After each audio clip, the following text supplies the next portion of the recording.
Ang kwentong ito ay hango sa totoong buhay. Mula ito sa isa nating kabayan na itago na lang natin sa pangalang Lucas. Walang eksaktong taon, probinsya ng Aklan. Naku Lucas, may biktima na naman ng aswang sa kabilang baryo Wika ni Huno, kaibigan ni Lucas. Yan ka na naman Huno Sigurado ka ba talagang aswang yung may gawa nun? Tugon ni Lucas. Naku pare, kung nakita mo lang yung itsura ng biktima, sasabihin mo talaga, hindi gawa ng tao yun. O kahit ng hayop, yung mga sugat niya imposible. Wasak na wasak yung sikmura, wala nang atay, pati yung dibdib. Parang puwersahang binuksan Mahirap kasing maniwala sa'yo Kung hindi may dagdag, may kulang sa kwento mo. Baka naman gawa lang ng mga asong gubat. Ikaw masyado ka nag-iisip ng kung ano-ano Hindi totoo ang mga aswang. Hanggat hindi mo nakikita, dapat hindi ka naniniwala. Ay naku, ito talagang taong to. Marami nang nakakakita sa kanila Lucas. At saka, paano hindi ka pa rin naniniwala sa mga aswang? Gayong anak ka ng kilalang manggagamot dito sa baryo natin. Ano bang meron sa'yo? Maniniwala lang ako sa aswang sa oras na makakita ako ng pareho kong tao na kumakain ng lamang loob ng kapwa niya. Ay nako, diyan ka na nga. Kakawit pa ako ng tuba kung ano-anong sinasabi mo Si Lucas. Nakatira sa liblib na baryo sa probinsya ng Aklan. Malapit na ito sa probinsya ng Antique. Ilog na lang ang tatawirin mo at nasa kabilang probinsya ka na. Masasabing payak ang pamumuhay ng binata. Pangangawit ng tuba. Panguhuli ng palos sa ilog ang paraan nito upang makatulong sa kanyang amang mananandok. Kilala si Mang Sendo bilang batikang manggagamot, hindi lang sa kanilang baryo kung hindi maging sa karatig bayan. Gamit ang makalumang pamamaraan ng pananandok, nagagawa nitong manggamot ng mga taong nakagat ng makamandag na hayop. Sa mga hindi nakakaalam, ang pananandok ay isang lumang paraan ng panggagamot na kung tawagin ay tawak o tandok. Gumagamit ng sungay ng hayop ang manggagamot upang sipsipin ang kamandag mula sa sugat ng tao na nakagat ng makamandag na hayop. Si Mang Sendo ay tubong Marinduque, samantalang ang ina naman ni Lucas, na itago na lang natin sa pangalang Aling Nimpa, ay mula naman sa probinsya ng Aklan. Nagpa siya ang dalawa na magsama. Pinili ni Mang Sendo na sa bayan ng kanyang asawa, ipagpatuloy ang nasimulan bilang manggagamot.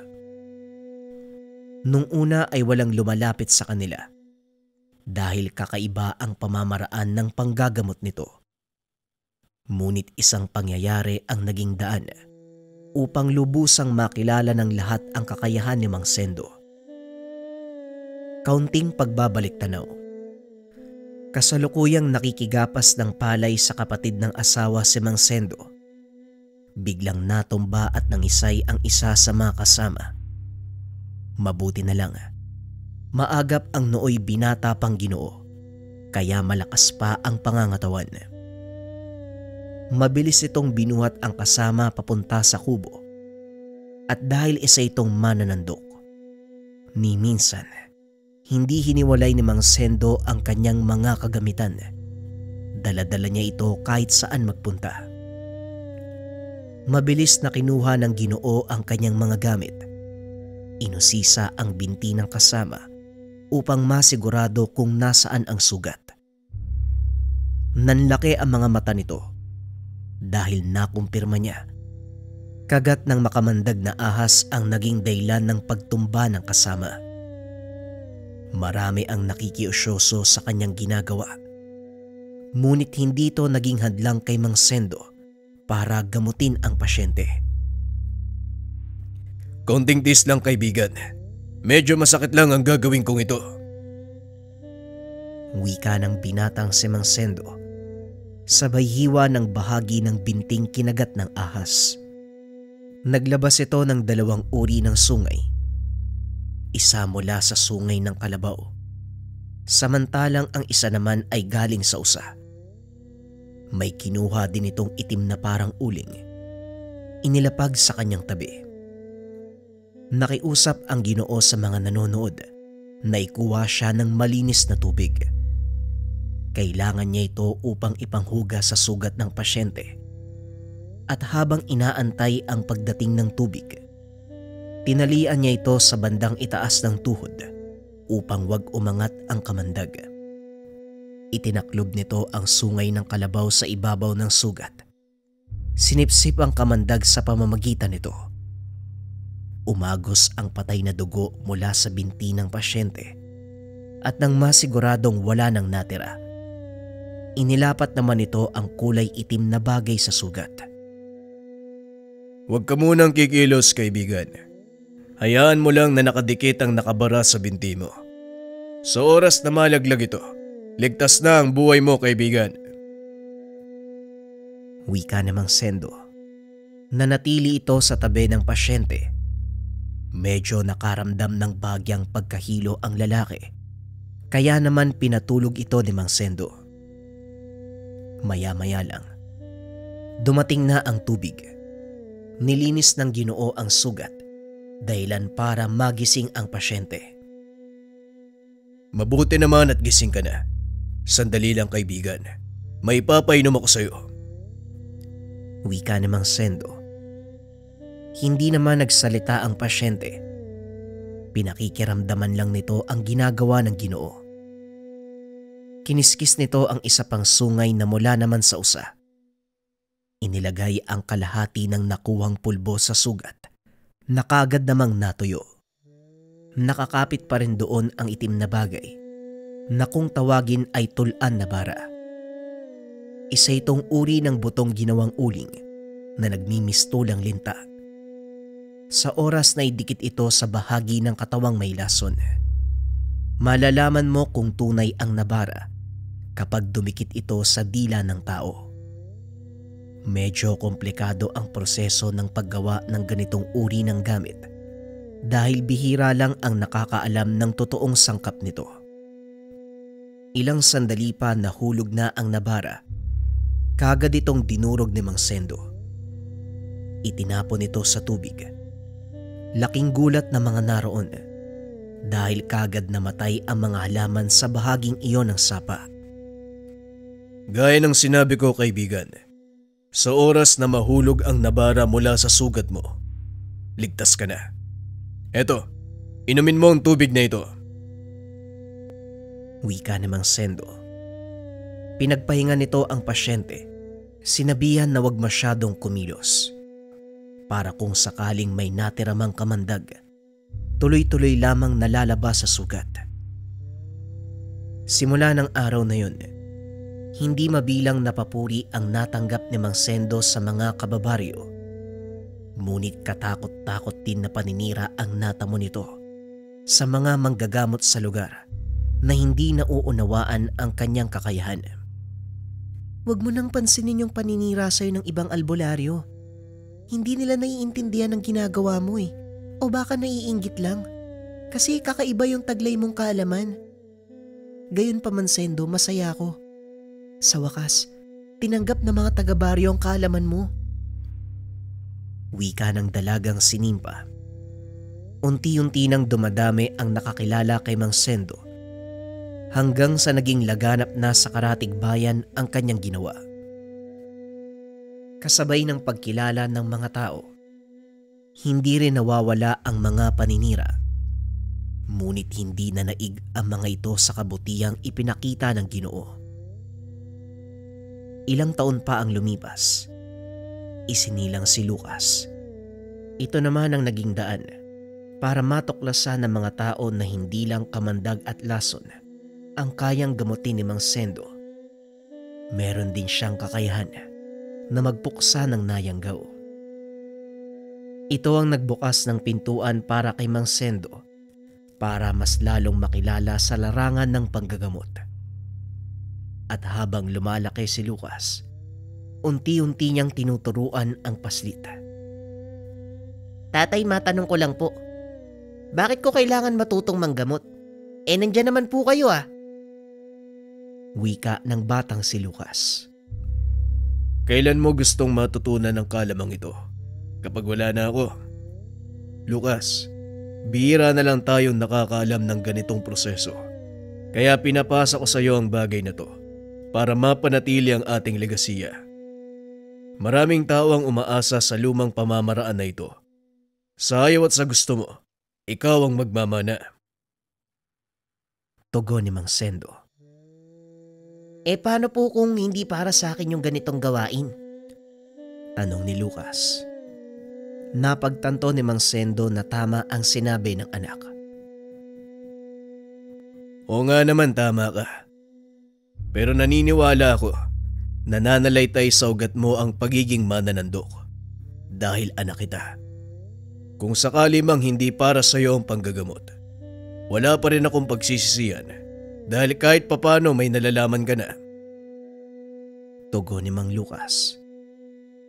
Sa paglipas ng panahon, unti-unting kinailigan ng paslit ang ginagawa ng ama hanggang sa siya na mismo ang nagkusang magsanay, lalo na sa paggawa ng totoong tulan na bara.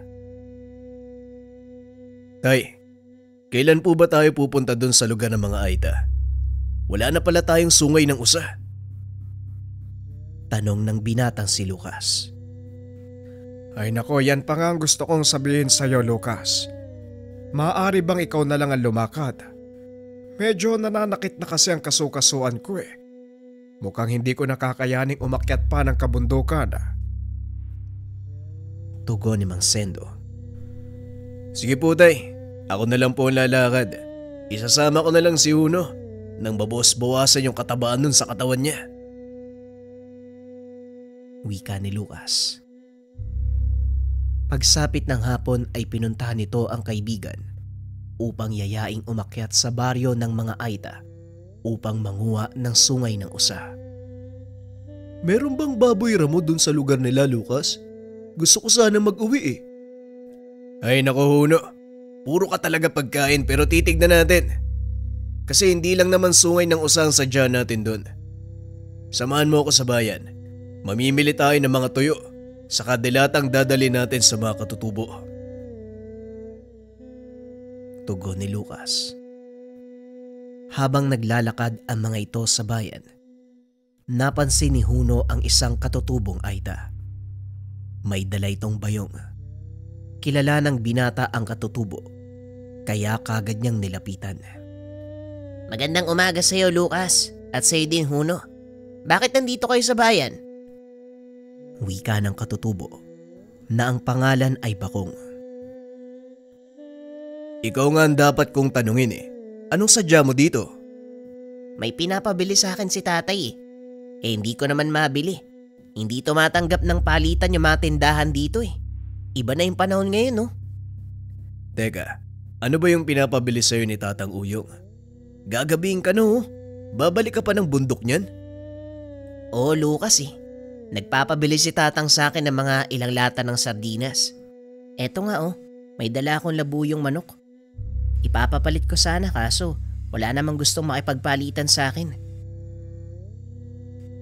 Wika ni Bakong. Biglang nakaramdam ng awa ang binata. Dama nito ang hirap ng buhay sa mga katutubo sa kabundukan. Sa katunayan, maraming taong nanirahan sa lugar na yon si Lucas. Kaya naman kilala nito ang halos lahat ng mga naroon. Naku, ganun ba? O siya, akin na lang yung labuyo mo. Tapos bibila natin ng sardinas si Tatang Uyong. Sumabay ka na sa amin bukas. Pupunta din kami dun eh. Wika ni Lucas. Natigilan si Bakong sa sinabi nito. Nako Lucas, delikadong pumunta sa baryo ngayon eh. May mga mangangasong namatay. Ipinagbawal na ng mga taga-bayan ang pag-akyat sa bundok hanggat hindi nalulutas yung kaso. Wika ni Bakong. At ayon pa dito, Ito rin ang dahilan kaya siya bumaba ng bayan sa pag-aakalang hindi makakakyat ng bundok ang binata. Huwag kang mag-alala. Kilala ko mga bantay gubat. Ako na ang bahala. Halika, bumili na tayo ng mga kailangan dalhin nang makauwi na. Siguradong matutuwa si tatay kapag nakita ka. Wika ni Lucas. Pagdating sa tahanan ay sinalubong sila ni Mang Sendo. Natuwa ito nang makita ang katutubo. Aba Bakong, mabuti naman at nakababa ka ng bayan. Pero teka, bakit naman ginabi ka yata? Tanong ni Mang Sendo. Ang totoo niyan, Manong Sendo. Kaninang umaga pa ako paikot-ikot sa bayan eh. Mabuti na lang nakita ko sina Lucas sa Tuno. Wika ni Bakong. Ganun ba o siya? Dito ka na magpalipas ng gabi. Bukas ng maaga, papanik ng bundok sina Lucas. Sumabay ka na lang sa kanila. Yun din po yung sinabi sa akin nila Lucas. Maraming salamat po, Mang Sendo. Wika ng katutubo. Matapos kumain ng hapunan, nag-usap sandali ang mag-ama kasama si Bakong.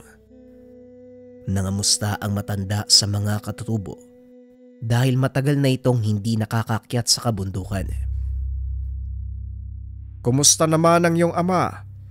Maayos pa rin ba ang kalagayan niya? Ako kasi medyo mahina na ang tuhod ko kaya hindi na ako makakapunta sa baryo niyo. Wika ni Mang Sendo. Maayos naman po, Manong.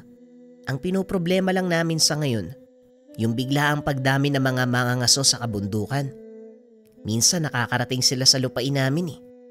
May ilan din sa mga kasama ko na sugatan nang makaengkwentro yung mga yun.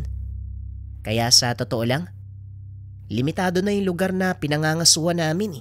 Natatakot si tatay na lumayo pa kami dahil na din sa banta ng panganib galing sa mga taga-syudad. Oo nga pala, narinig kong sinabi mo sa akin yan kanina, Bakong. Maaari mo bang ikwento sa amin yung nangyari? Hindi ba sinabi mo may mga mangangasong namatay malapit sa inyong sakop? Totoo yan, Lucas. Kami yung pinagbibintangan ng mga taga-bayan Kaso nga lang hindi nila mapatunayan dahil wala namang sapat na ebidensya. Sabihin mo nga sa aking Bako, ano ba ang nangyari sa mga namatay? Nako, Manong, masahol pa sa nilapa ng mabangis na asong gubat ang katawan nila. Lasog-lasog yung mga buto, wakwak yung tiyan. Wala nang mga lamang loob gaya ng puso at atay. Teka, may nabanggit din sa akin si Huno tungkol sa bagay na yan. Ano kaya yung may gawa nun? Tao ba? Hayop? Ang sabi ni tatay, mga aswang daw. Pero hindi naman nagagawi sa lugar na yon ng mga aswang dahil punong-puno ng pangontra ang sakop namin.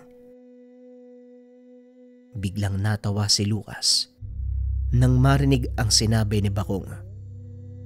Bagay na naintindihan naman ng katutubo dahil alam niyang hindi naniniwala si Lucas sa mga aswang.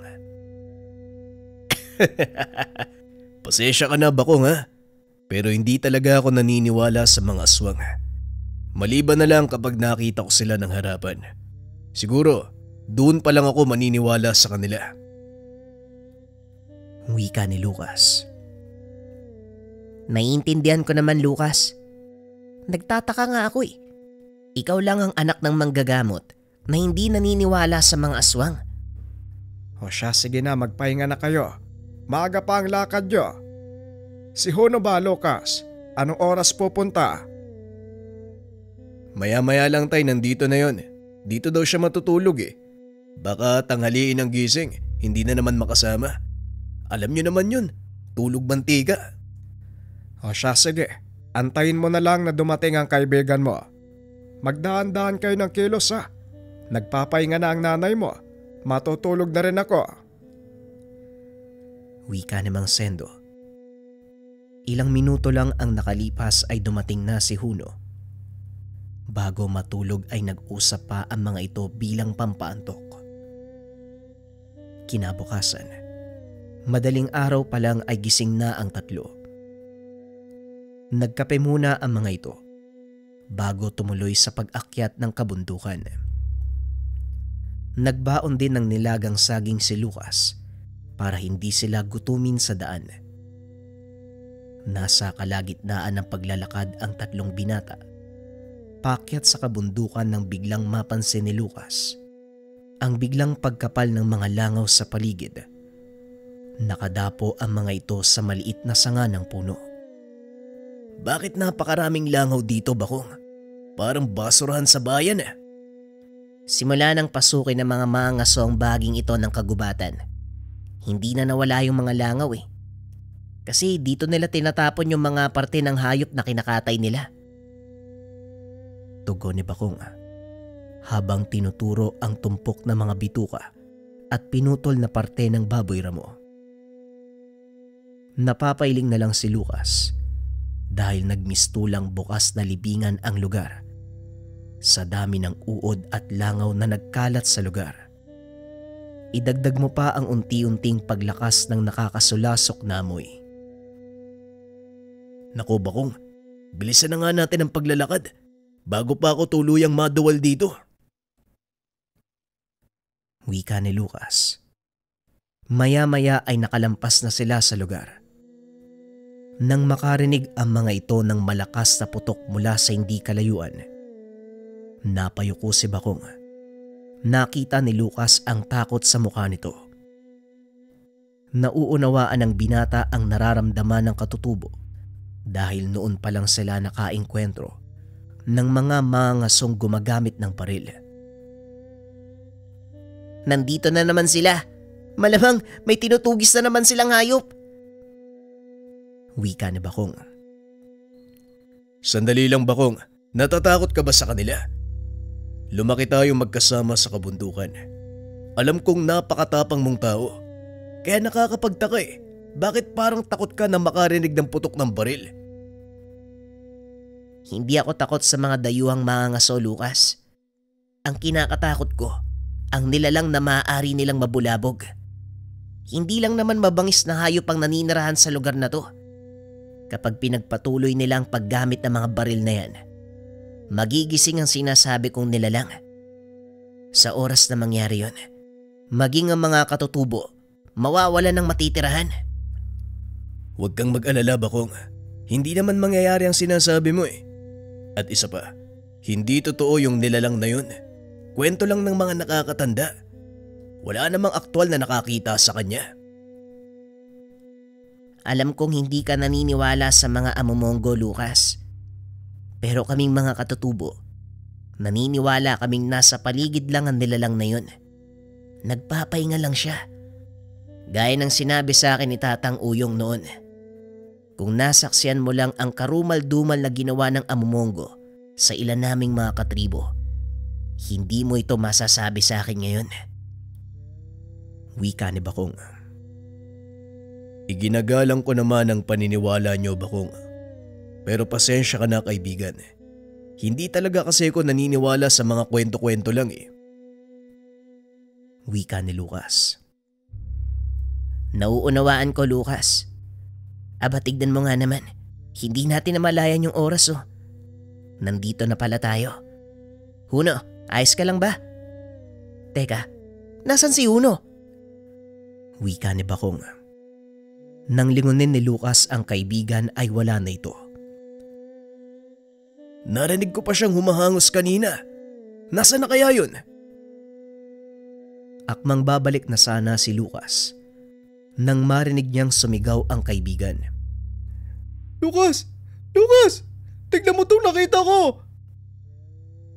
Wika ni Huno. Pumasok ito sa kakawyan sa tabi ng daan dahil may napansin siyang kakaiba. Uy, ano bang pinaggagawa mo dyan? Teka, hindi ba bangkayan ng lalaking usa? Wika ni Lucas. Nilapitan naman ni Bakong ang bangkay ng hayop. Buto na lamang ang natira dito, kaya hindi na halos malaman kung anong uri ito. Isa nga tong lalaking usa at ang pinakamatanda sa lahat ng usang nabubuhay dito sa gubat. Kaya pala hindi ko na siya nakikita eh. Bilisan mo, Lucas. Kunin natin ang mga buto. Hugasan sa ilog. Maraming pwedeng paggamitan, lalo na ang sungay. Wika ni Bakong. Dali-daling kinuha ng binata ang kanyang sisidlan. Isinilid ang mga buto. Pinutol naman ni Huno ang isang pares ng mahabang sungay. Binitbit ito papunta sa pamayanan ng mga Aita. Pagkarating sa lugar, kaagad nilang pinuntahan ang kubo ni Tatang Uyong na noon ay naghahanda na ng kanyang agahan. Nilagang kamote at ilang inihaw na isda ang pagkain ng matanda. Nang marinig nito ang tawanan ng mga binata, dali-daling lumabas ang matanda para salubungin ang mga ito. Anong nangyari sa iyo, Bakong? Bakit inumaga ka ng uwi? Pasensya na po kayo, Tatang. Medyo nahirapan po ako na maghanap ng papalitan ng mga labuyo eh. Mabuti na lang nakasalubong ko si na Lucas. Pagpapaliwanag ni Bakong. Tatang Uyong, huwag yun na pong pagalitan si Bakong. Totoo po yung sinabi niya eh. Sa panahon kasi ngayon, malimit na lang ang mga taong tumatanggap ng palit-kalakal. Pero may dala po akong ilang supot ng tuyo. Meron ding mga dilata. Alam kong paborito niyo to eh. Wika ni Lucas. Aba, tamang-tama. Kakaluto lang ng inihaw ko. Pati na rin ang nilagang kamote. Hali kayo, nang makapag-agahan. Wika ni Tatang Uyong. Masayang kumain ang mga ito, kasama ang ilang kaanak ni Bakong. Larawan ng isang masayang pamayanan ang lugar na yon. May kanya-kanyang buhay ang bawat pamilyang nakatira sa lugar. Ang ilan ay nagtatanim ng kamote, mais at palay. Samantalang ang iba naman, nangangaso at nagingisda. Bagaman may kanya-kanyang pamilya, pagdating sa kainan nagsasalo-salo ang mga ito, lalong-lalo na kung may magandang huli. Matapos kumain, napag-usapan ng mga ito ang tungkol sa natagpuang bangkay, hindi kalayuan sa kanilang pamayanan. Ayon kay Tatang Uyong, wala naman silang narinig na kahit ano paman, maliban na lang sa kahol ng mga aso. Kinabukasan, nabalitaan na lang ng mga katutubo ang nangyari dahil bumisita sa kanilang pamayanan ang mga kapulisan. Sila ang tinuturong salarin dahil malapit ito sa kanilang lupang nasasakupan. Mabuti na lang po, walang inaresto yung mga pulis sa inyo, Tatang. Wika ni Lucas. Wala naman silang nakitang ebidensya na kami nga ang pumatay sa mga dayo. Pero malakas ang kutob ko eh. Hindi tao ang may gawa nun. Hindi matukoy ng mga eksperto mula sa bayan ang marka ng mga paang nakita sa paligid ng pinangyarihan. Ngunit kilala ko kung anong uri ng nilalang ang may gawa nun. Wika ni Tatang Uyong. Ibig sabihin, Tatang, talagang hindi tao yung may gawa nun? Walang tao ang mag-iiwan ng ganitong uri ng pangil, Lucas. Isang nilalang lang ang alam kong nagtatanggal ng kanyang pangil sa tuwing matatapos itong kumain. Magtatanggal ng pangil sa tuwing matatapos kumain?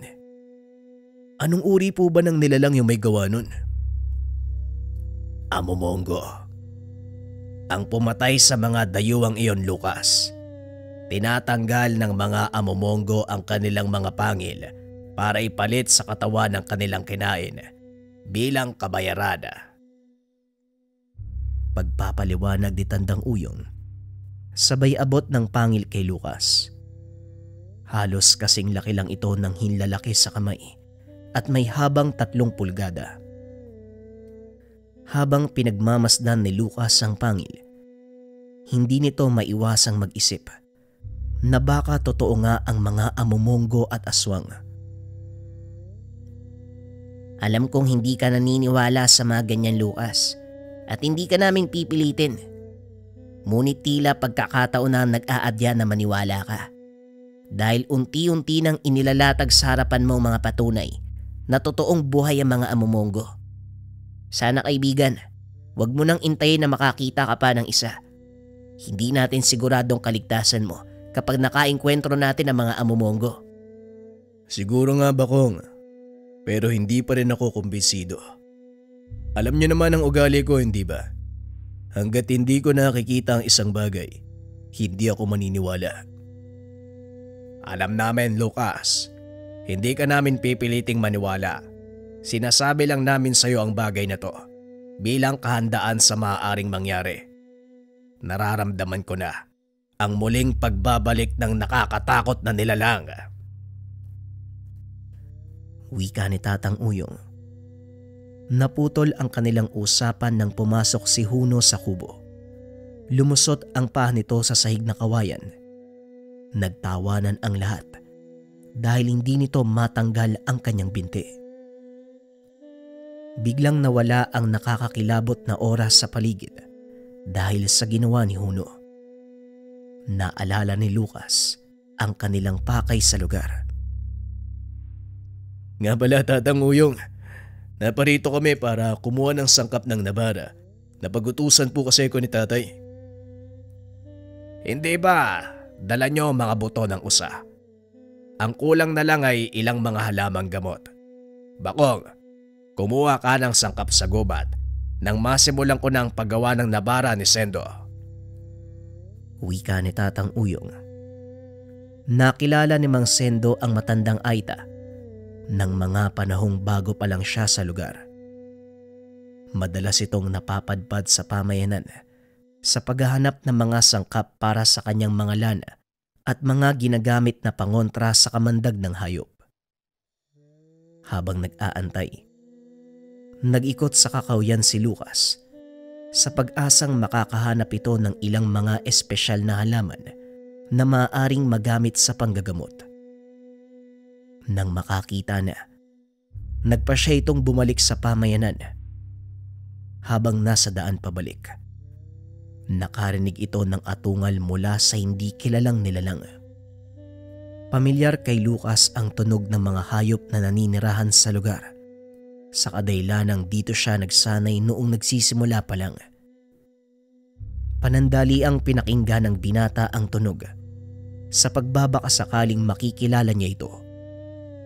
Ngunit habang tumatagal, tila papalapit sa kanya ang ingay. Hanggang sa makarinig ito ng mga kaluskos. Nakita ang mga punong nagsisipag-ugaan. Dali-daling nagkubli ang binata dahil alam niyang papunta sa kinaroroonan ang nilalang. Nanlaki ang mga mata ng binata dahil isang lalaking usa ang papunta sa kanyang kinakatayuan. Hindi nito inaakala sa mismong pinagtataguan niya dadaan ang hayop. Mabuti na lang at nagawa nitong umilag. Ngunit sa kasamaang palad, nahulog naman ito sa bangin. Nang tumingala ang binata, isang malaunggoy na nilalang ang nakita ng binatang humahabol sa usa. Napagtanto ni Lucas. Nanggagaling doon ang narinig na ingay. Marahang tumayo ang binata at inakyat ang kinahulugang bangin. Hindi naman ito gaanong kataasan, kaya kaunting galos lang ang natamo ng binata. Maya-maya pa, nakita nitong nakatayo ang usa sa gitna ng daan na tila pinakikiramdaman ng paligid. Wala na rin ang nilalang na humahabol sa kanya. Kampanteng lumabas sa pinagtataguan ng binata sa pag-aakalang ligtas na ang paligid. Nang bigla namang magsipagdatingan ang ilang armadong kalalakian. Walang tigil na pinagbabaril ang lalaking usa na mabilis naman na tumakbo palabas ng kagubatan. Sinundan ito ng mga kalalakian kasama ang mga alagang aso. Mabilis namang sumunod si Lucas para malaman kung ano ang kanilang gagawin sa kawawang hayop.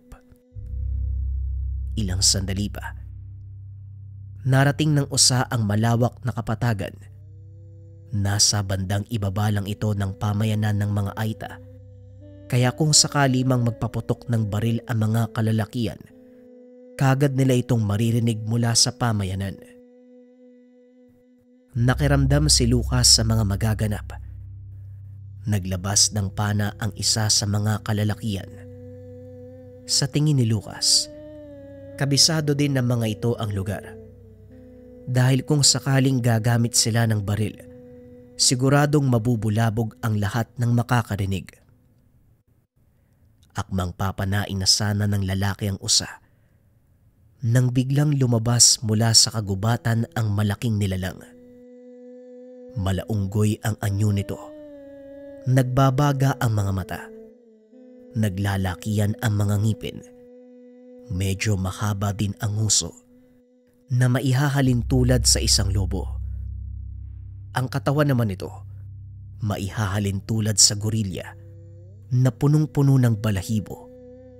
Mahaba ang mga kamay at may matatalas na kuko. Mabilis na nagtakbuhan ang mga kalalakihan papasok ng gubat, pero napakabilis kumilos ng nilalang, kaya naabutan din sila nito. Pinagkakalmot ng nilalang ang mga kalalakihan, at nang mahuli nito ang isa sa kanila, walang pagdadalawang isip na kinagat sa leeg hanggang sa tuluyang maputol ang ulo.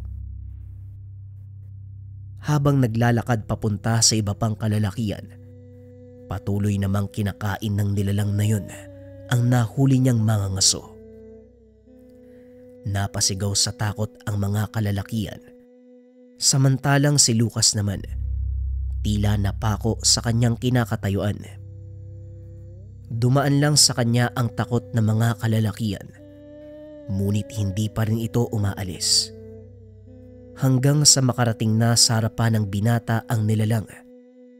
Mahigit 8 talampakan ang tangkad nito. Kaya naman nang yumuko siya, para lamang amuyin si Lucas, napalunok ng laway ang binata habang naririnig ang pagsingot ng hangin ng nilalang. Ipinikit nito ang kanyang mga mata. Sa isip ng binata, sana lang ay kagad siyang mamatay sa oras na sakmalin siya ng nilalang. Kaso nga lang ilang sandali pa ang lumipas. Walang lumapat sa kanyang leeg. Nagmulat ito ng mata. Nakita ang lalaking usa na nakatayo sa kanyang harapan. Inaamoy ang hawak niya ng mga halamang gamot. Teka, nasan nyo? Hindi na naituloy ng binata ang sasabihin. Nakita nito si Bakong, papalusong sa bangin. Tumakbo na rin ang lalaking usa. Tangay ang nakuha niyang halamang gamot. Lucas, ano yung ingay na yon? Ayos ka lang ba? Bakit punong-puno ka ng sugat? Tanong ni Bakong.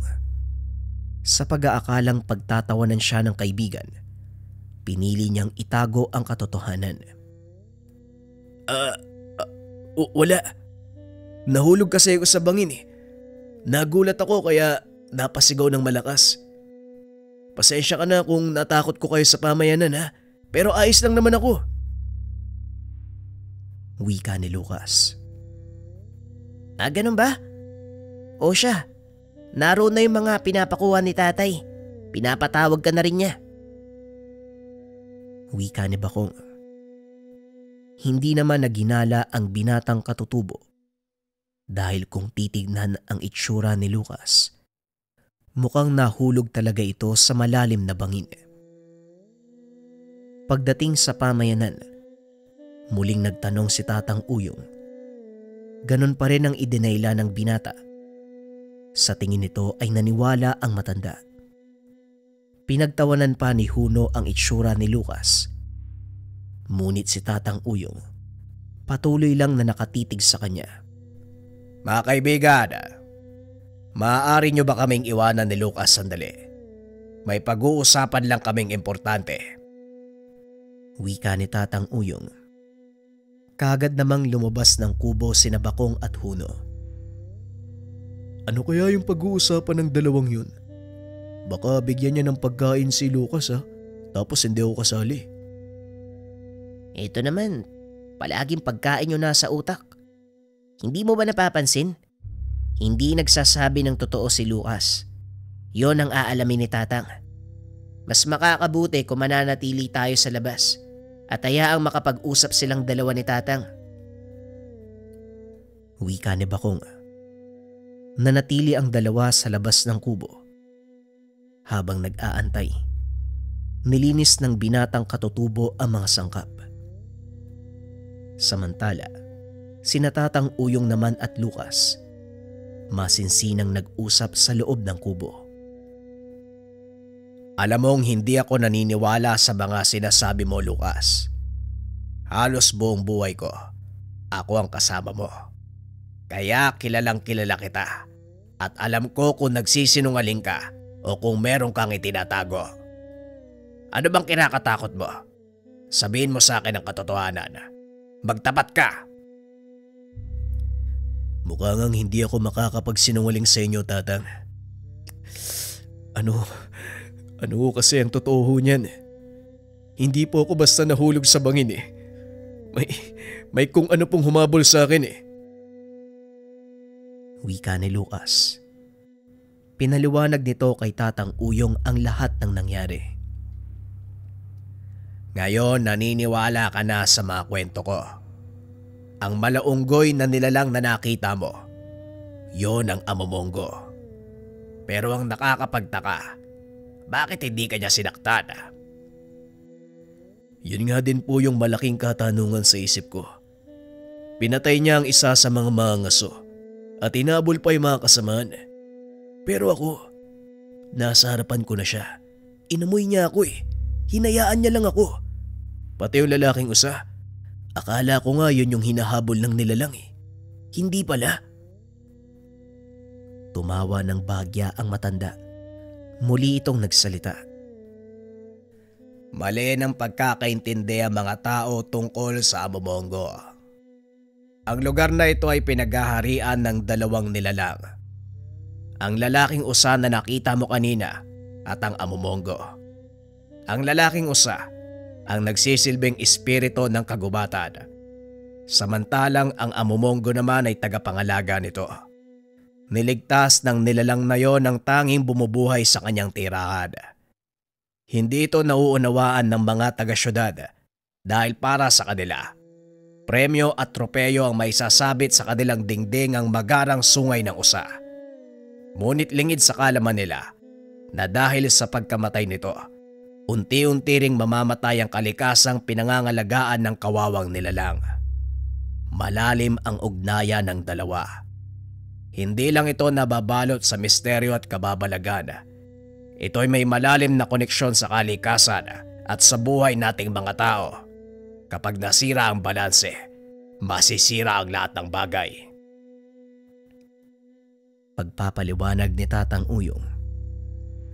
Minsan na din itong itinuro kay Lucas ang tungkulin ng lalaking usa sa gubat.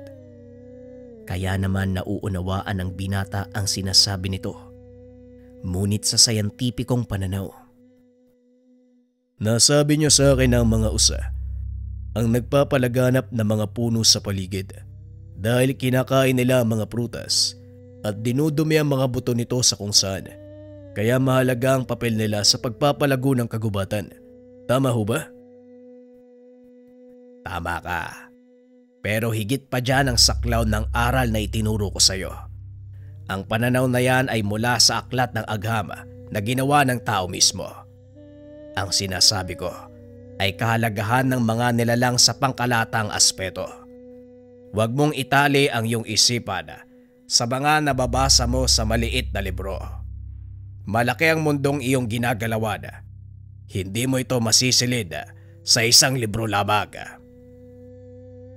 Si Tatang naman hindi ko nga po nauunawaan. Para mas maging simple para sa'yo, sagutin mo ang tanong ko. Ano ang pakay mo sa gubat bago mangyari ang insidente? Simple lang naman po. E di mangunguha ng mga halamang gamot, Tatang. Ngayon, matapos ang pagyayari, anong ginawa ng usa sa mga nakuha mong halamang gamot? Yun nga po pala, nakakainis yung usa na yun. Hinablot niya sa kamay ko tapos kinain. Tumakbo palayo. Ano ba, pinaghirapan kong kunin yun eh. Ngayon nauunawaan mo na ang gusto kong sabihin. Ang mga usa, walang kamuwang-muwang sa kanilang tungkulin, ngunit ginagawa pa rin nila ang bagay na ito. Maaaring hindi rin nila nalalaman na sila ay mga espiritong tagapagbantay. Kaya nga mahalaga sa iyong ama ang pinulbos na buto ng usa dahil ito ang pinakamabisang sangkap sa paggawa ng nabara. Dahil sa pag-uusap na yun, lubusang naunawaan ni Lucas ang sinasabi ng matanda. Naging malinaw para sa kanya ang mga bagay tungkol sa kakayahan ng kanilang angkan. Lahat ng kakayahan ni tatay nagmula sa kalikasan. Yung mga sangkap na kinukuha niya dito, hindi lang po basta-basta, gaya ng buto ng lalaking usa na pinakuha niya sa akin. Maswerte kayo dahil naabutan nyo ang kalansay ng usa sa gubat. Hindi pa nakukuha na mamangaso ang sungay niya. Isa yan sa pinakamahalagang sangkap na pwedeng gamitin sa panggagamot. Pero maliban dyan, Lucas, ano pa ang natutunan mo? Natutunan. Ang kagubatan ay isang balanse na dapat pangalagaan. Dahil sa oras na masira ito, guguho ang lahat. Tama po ba? Mahusay. O siya, sabihan mo na sina Bakong na ihanda ang mga gamit. Sisimulan ko na ang paggawa ng nabara para sa iyong ama. Nanatili pa ng isang araw si Lucas sa lugar dahil may mga bagay pa itong nais matuklasan tungkol sa nakitang nilalang. Habang ginagawa ni Tatang Uyong ang nabara, kinausap naman ni Lucas si Bakong tungkol sa amomongo. Bakit bigla na lang pumasok yan sa isip mo? Akala ko ba hindi ka naniniwala? Tapos ngayon, magtatanong ka ng tungkol dyan. Basta ito naman, ang dami pang sinasabi. Hindi nga ako naniniwala kaso, alam mo, nababagot ako. Oo, nababagot ako kakantay. Ayaw naman akong patulugin ni Tatang Uyong. O siya, sige. Gusto mong malaman ang tungkol sa mga amomongo. Pero tayong dalawa lang ha. Huwag mo nang isama si Uno. Grabe yung taong yan no. Sabihan mo lang ng isang impormasyon kung ano-ano na yung kinukonekta. O na sige, talagang ganyan yung kaibigan ko. Hayaan mo na. Mabait naman yan kahit malakas kumain. Saan ba tayo pupunta? Sa Kapatagan, kung saan naglalagi ang amomongo. Tamang-tama kabilugan ng buwan no. Siguradong nagbibilad ng balahibo ang nilalang kasama ang kanyang mga kaibigan. Tara! Wika ni Bakong. Dinala nito ang kanyang pana at gulok bilang proteksyon. Dahil ayon din sa binatang katutubo, pugad ng mabangis na engkanto ang lugar na kanilang pupuntahan. Engkanto? Teka lang ha, baka mapahamak tayo niyan. Huwag na lang kaya tayong tumuloy. Hindi ko alam na may kaduwagan ka palang tinatago. Akala ko ba hindi ka naniniwala? Ano? Sinong duwag? Hindi nag-iingat lang ako. Halika na nga. Wika ni Lucas. Naglakbay na ang mga ito hanggang sa makarating sa kabilang bahagi kung nasaan ang sinasabing Kapatagan. Nagantay ang dalawa sa mataas na bahagi ng lugar para hindi sila maamoy ng nilalang kung sakaling dumating man ito. Dito lang tayo. Antayin natin ang pagtapat ng buwan sa pinakagitna ng Kapatagan. Makikita mo kung anong sinasabi ko. Wika ni Bakong. Nakaiga ang dalawa sa gilid ng bangin at doon inabangan ang pagtapat ng buwan sa kalangitan. Maya-maya pa, nakarinig na sila ng mga tunog mula sa bandang ibaba. Nakita nila ang malaking anino ng nilalang naglalakad sa gitna ng malawak na kapatagan.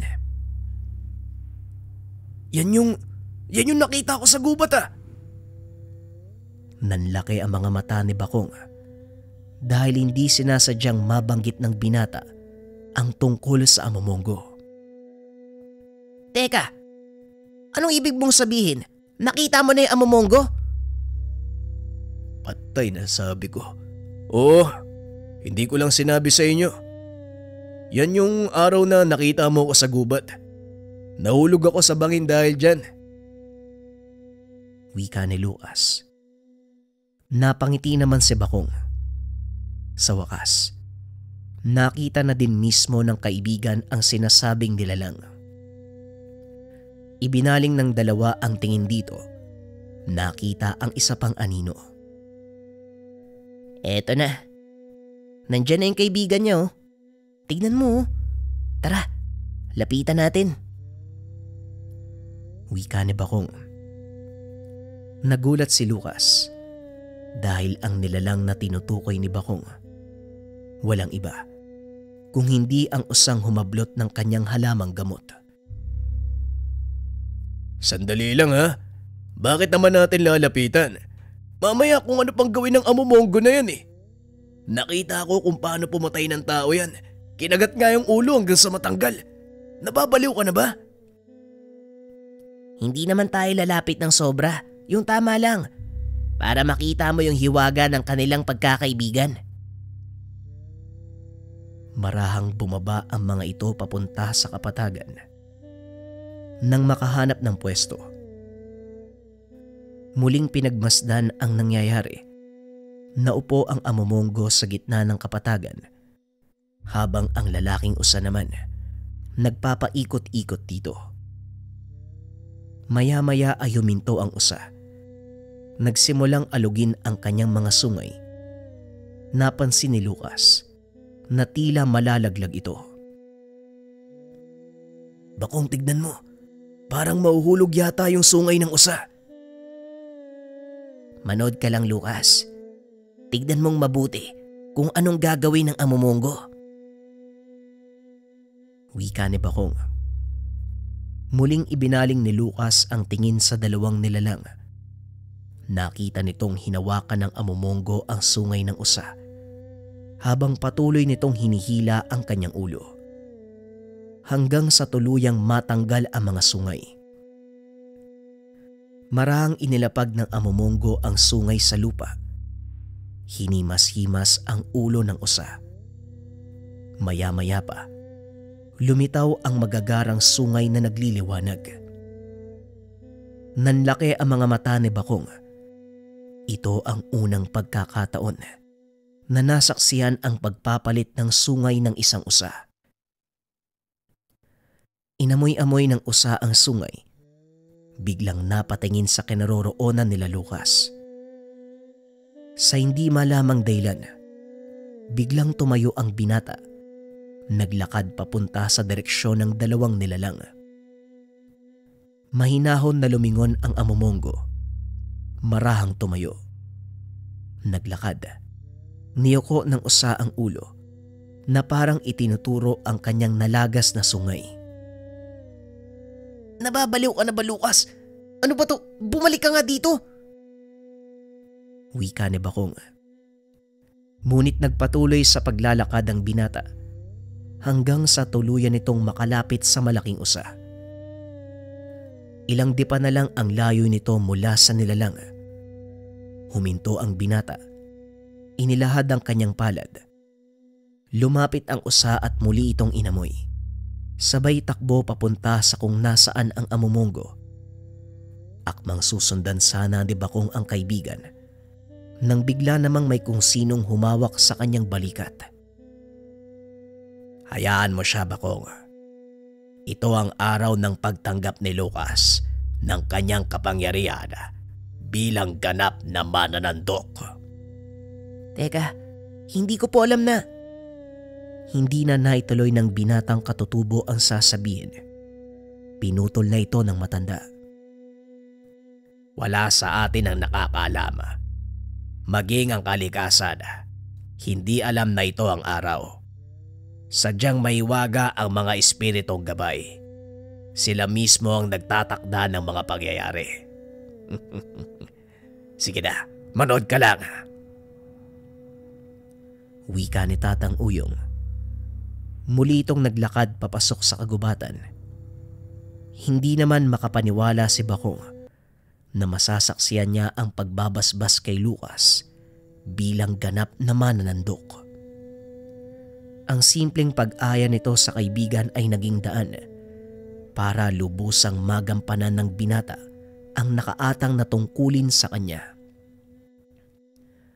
Maya-maya pa ay naglakad pabalik si Lucas. Bitbit ang isang pares ng sungay ng usa. Ang ganda ng mga sungay na to. Ano kaya ang magandang gawin? Alam mo na kung para saan yan, kaibigan.